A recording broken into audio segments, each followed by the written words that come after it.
The IBJJF.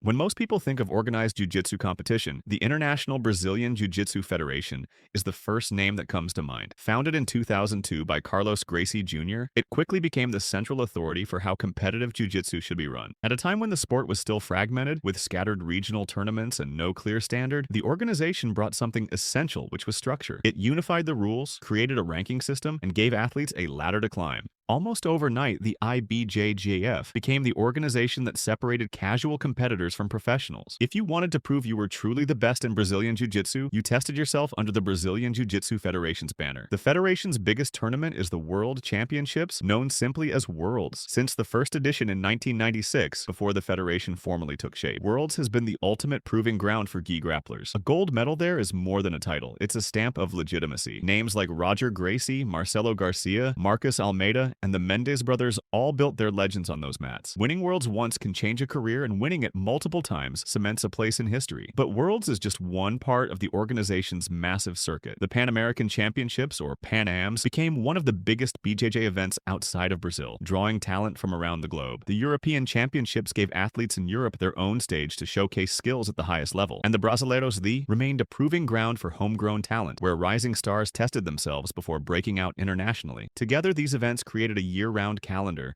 that defined competitive jiu-jitsu. For nearly 2 decades, IBJJF medals were the currency of legitimacy in the sport. If you wanted respect, if you wanted to be known, you needed them. Beyond prestige, the organization played a crucial role in spreading jiu-jitsu worldwide. By standardizing points and rule sets, it allowed competitions to run everywhere with consistency. A sweep in Los Angeles counted the same as a sweep in Lisbon. A guard pass in Tokyo meant the same thing as a guard pass in São Paulo.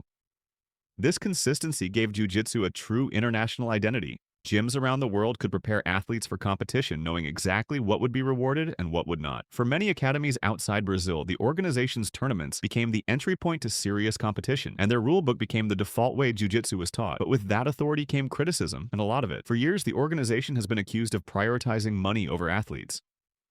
Registration fees are notoriously high, sometimes hundreds of dollars per competitor. Black belts are required to pay annual membership fees just to step on the mat. Entire teams often shell out thousands to bring athletes to major tournaments, only to find prize money almost non-existent compared to other sports. For many, it feels like the IBJJF has built a monopoly and knows competitors will pay because the prestige is too great to ignore. The rules themselves have also been a constant point of debate. The organization's points system with takedowns, sweeps, passes, mount, and back control was designed to encourage positional dominance. On paper, it makes sense. Reward athletes for advancing and controlling. But in practice, it has often encouraged stalling. Matches at the highest level sometimes devolve into battles for small advantages, like a near pass or a grip exchange, instead of full submission attempts. Critics argue this has created a style of jiu-jitsu that's safe and strategic, but not always exciting. Fans outside the BJJ bubble often find themselves confused, watching world champions win matches 2-0 in what feels more like a chess match than a fight. And yet, for all the criticism, the IBJJF remains the most influential body in jiu-jitsu.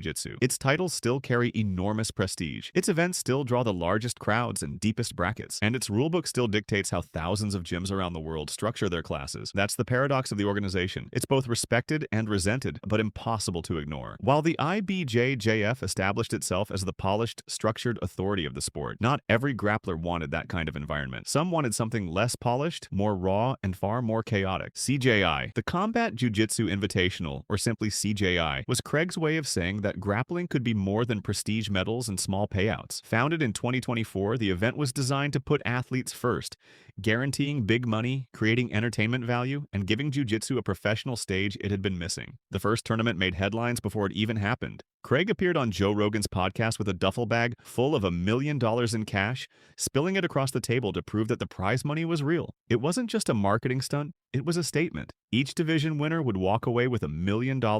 Every competitor would be paid more to show up than they'd earn at most other tournaments combined, and the sport itself would finally treat its athletes like professionals. For a community long frustrated with low payouts and poor treatment, this was revolutionary. The debut event in Las Vegas was part spectacle, part statement. Intergender super fights like Craig Jones versus Gabi Garcia turned heads. Helena Cravar won big in the women's division, walking away with one of the largest paydays ever for a female grappler. And the main attraction, the team competition, saw Craig's B team clash with their rivals from New Wave. After a string of tense matches, it all came down to Nick Rodriguez, who delivered a dominant performance in overtime to push B-Team over the line and secure the $1 million prize. The atmosphere was intense and unpredictable, exactly the mix Craig wanted. CJI wasn't just about cash and spectacle, though. It donated $500,000 to charity from its very first event, showing that it wasn't only about shock value. It was also about proving grappling could be entertaining, profitable, and sustainable if done differently. For years, athletes had complained about competing for medals while promoters pocketed the money. Craig flipped that script, putting the athletes at the center. The reception was divided but loud. Fans loved the energy, the trash talk, the innovation, and the fact that grapplers were finally making life-changing money. Critics argued that intergender matches and Craig's antics were gimmicky, or that the free YouTube streams made it hard to sustain financially. And Craig himself admitted as much. After the second event, he went public saying CJI still hadn't broken even, with thousands of tickets left unsold. But his transparency only fueled the loyalty of fans who felt like they were watching something authentic, not a corporate production. More than anything, CJI showed that grappling could be more than dry, point-based matches or small niche events. It could be fun, and it could put athletes in the spotlight, with the kind of financial backing usually reserved for MMA fighters or boxers. And whether people see Craig as a genius, a showman, or a madman, nobody can deny that CJI has forced the sport to rethink what professional jiu-jitsu can look like. And while CJI focused on shaking things up, another organization took a very different approach. Not every grappler wanted that kind of environment. Some wanted something less polished, more raw, and far more chaotic. NAGA, the North American Grappling Association, better known as NAGA, built its name on volume and chaos. Founded in the mid-1990s, NAGA quickly grew into one of the most widespread grappling circuits in the world. For decades, it has been the gateway for beginners stepping onto the mats for the very first time, while also offering a testing ground for seasoned competitors looking to stay active between major tournaments. NAGA events look and feel different from IBJJF Worlds or Pan Ams. They aren't about spotless uniforms, polished production, or carefully curated divisions. They're about scale. A typical NAGA weekend might have hundreds and even thousands of matches across dozens of mats. From tiny kids and oversized guys to black belts chasing cash prizes, everyone finds a place. And because of that, for countless grapplers across North America, their very first taste of competition came at a NAGA event. One of the perks that made NAGA famous is its prizes. Instead of just medals, champions often walk away with massive samurai swords, championship belts, or custom trophies. To outsiders, it might look gimmicky, but to a kid winning their first division, holding a sword taller than they are feels unforgettable. That sense of fun has always been part of NAGA's identity. It doesn't take itself too seriously, and that's exactly why it works. But the accessibility and scale that make NAGA special also make it unpredictable. With so many divisions running at once, organization can be messy. Matches sometimes get delayed, brackets can be chaotic, and refereeing isn't always consistent. Fans and competitors often joke that NAGA is where anything can happen. Mismatched weight classes, last-minute opponent swaps, and even wild scrambles that wouldn't fit under stricter IBJJF rules. For some, that's frustrating. For others, it's part of the charm. Despite its rough edges, NAGA has played a huge role in the development of grappling. By running constant tournaments across the US and Europe, it gave people easy, affordable access to competition. Not everyone can afford the fees for elite events, but almost everyone has a NAGA within driving distance. That accessibility has introduced thousands of people to the competitive side of jiu-jitsu, and many of today's black belt champions first cut their teeth at NAGA tournaments as kids or teenagers. Another unique aspect of NAGA is its blend of gi and no-gi divisions, long before no-gi was as mainstream as it is today. For many years, it gave wrestlers, MMA fighters, and BJJ players a chance to meet on the same mats under flexible rule sets. This helped shape the hybrid, scrappy, and experimental side of American grappling. While NAGA is big, the next one speaks for itself. ADCC, the Abu Dhabi Combat Club World Championship, better known as the ADCC, represents pure prestige. Often called the Olympics of grappling, ADCC is the most exclusive and respected no-gi tournament in the world. Its story begins in the late 1990s when Sheikh Tahnoon bin Zayed Al Nahyan, a member of the royal family of Abu Dhabi and a passionate martial artist, decided to create a platform where the best grapplers on earth could compete under one roof. He didn't want just jiu-jitsu players. He wanted wrestlers, judokas, sambo athletes,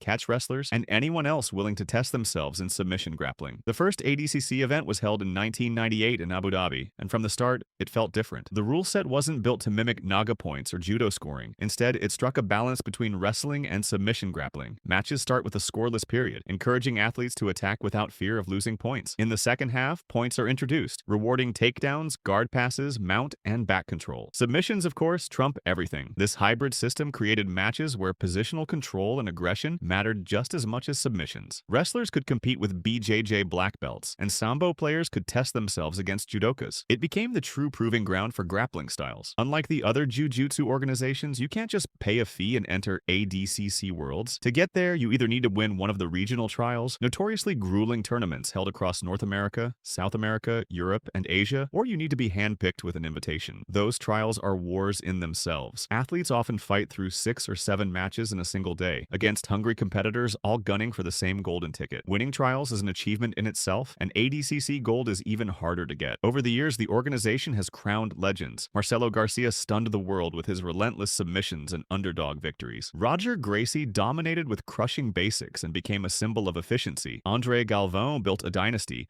winning multiple titles and eventually holding the Superfight Championship for nearly a decade. More recently, Gordon Ryan has taken over, establishing himself as the most dominant no-gi grappler in history, dispatching elite opponents with ease. Each generation has had its ADCC kings and queens, and those names are remembered forever. The tournament itself only happens every 2 years, which adds to its mystique. Fans build anticipation for months, and when the event finally arrives, it feels like a celebration of the entire sport. The production is larger than most grappling events, the matches are streamed worldwide, and the stakes couldn't be higher. Winning the ADCC Gold is not just another line on a resume, it's the single greatest accomplishment a no-GI grappler can achieve. The organization also stands out for its willingness to evolve. Heel hooks, reaping, and leg entanglements, often banned in other competitions, have always been part of the game in ADCC. That openness to all submissions gave rise to entire systems, like the modern leg lock revolution, which flourished largely because the organization provided a stage for it. The tournament has never been afraid to test boundaries, and in doing so, it has often shaped the direction of grappling as a whole. Of course, the organization isn't without its controversies. Invitations sometimes spark debate: who gets chosen, who gets left out,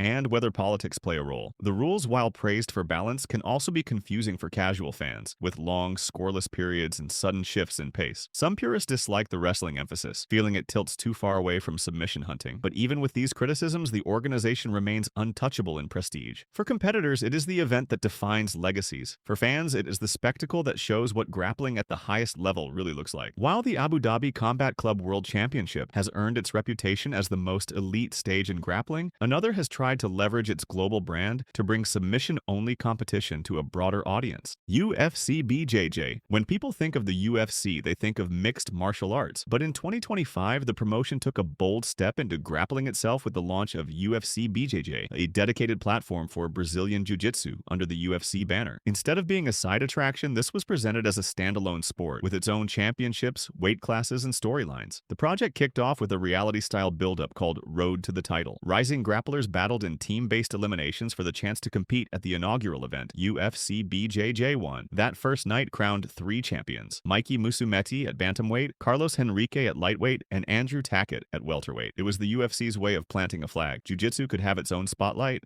and the UFC was going to give it one. Then came UFC BJJ 2, held at the UFC Apex in Las Vegas. This card was stacked with big names from the grappling world. In the main event, Andrew Tackett defended his welterweight title against Renato Canuto, one of the most respected competitors of his generation. In the co-main, Mason Fowler battled David Garmo to claim the brand new light heavyweight title. Around those fights, fans got to see a lineup that blended established champions and rising stars. The format itself looked different from other competitions. Matches were 3 rounds of 5 minutes, with a bowl-shaped octagon, carved walls, and judged using a 10-point must system, the same scoring framework MMA fans already know. Judges prioritized submission attempts first, then who was initiating the action, and then who maintained control. The result was a style of match that kept things moving and stayed easy to follow, even for casual fans. UFC BJJ also made a strategic choice that set it apart: accessibility. Instead of locking the event behind paywalls, they streamed it free on YouTube. UFC BJJ 1 pulled in over 1 million views, and UFC BJJ 2 built on that momentum, exposing jiu-jitsu to an audience far larger than most grappling promotions could dream of. For many fans, this was their first real taste of pure jiu-jitsu competition outside of the MMA cage. But perhaps the most important statement UFC made was in its approach to integrity. The promotion has already drawn a hard line on PEDs, even refusing to allow Gordon Ryan, the biggest star in no-GI grappling, to compete, citing his admitted steroid use. That decision sent a clear message: the UFC wants to legitimize grappling as a professional sport, and it's willing to hold even the biggest names accountable. The organization might still be in its early stages, but the direction is clear. By combining star power, modern production, and mainstream accessibility, the UFC has positioned its grappling league as more than just a novelty. For fighters, it's a chance to compete under the brightest lights in jiu-jitsu. For fans, it's proof that submission grappling has finally arrived on the big stage. And while the organization is shining a spotlight through mainstream exposure,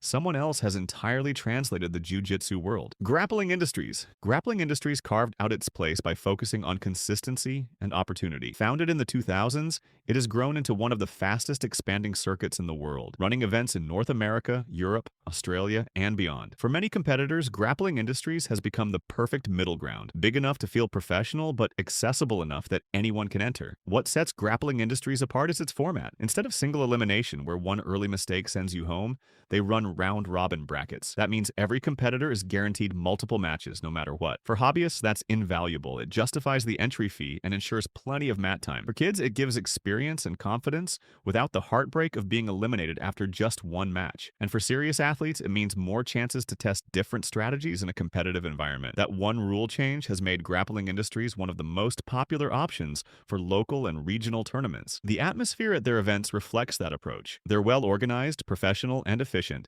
but not intimidating. You'll see seasoned black belts competing right alongside white belts, stepping on the mats for the first time. Parents can sign up their kids, hobbyists can get real competition reps, and pros can sharpen their game between bigger shows. Grappling Industries created a space where the sport feels inclusive and where competitors of all levels can share the same mats. Over time, this model has made Grappling Industries a true workhorse of the grappling calendar. It may not have the prestige of Worlds, the mystique of ADCC, or the fireworks of CJI, but its value lies in scale. It gives thousands of athletes an arena to test themselves, stay active, and build toward bigger goals. For many, it's the bridge between training in the gym and chasing the spotlight. In the bigger picture, that accessibility is essential. Jiu-jitsu thrives when athletes have places to compete regularly, not just at the highest level. And that's why Grappling Industries is one of the best competitions for both hobbyists and for high-level grapplers. Now that we've been through all 6 organizations, let me know down in the comments which one you prefer to compete at. And don't forget to like and subscribe for more.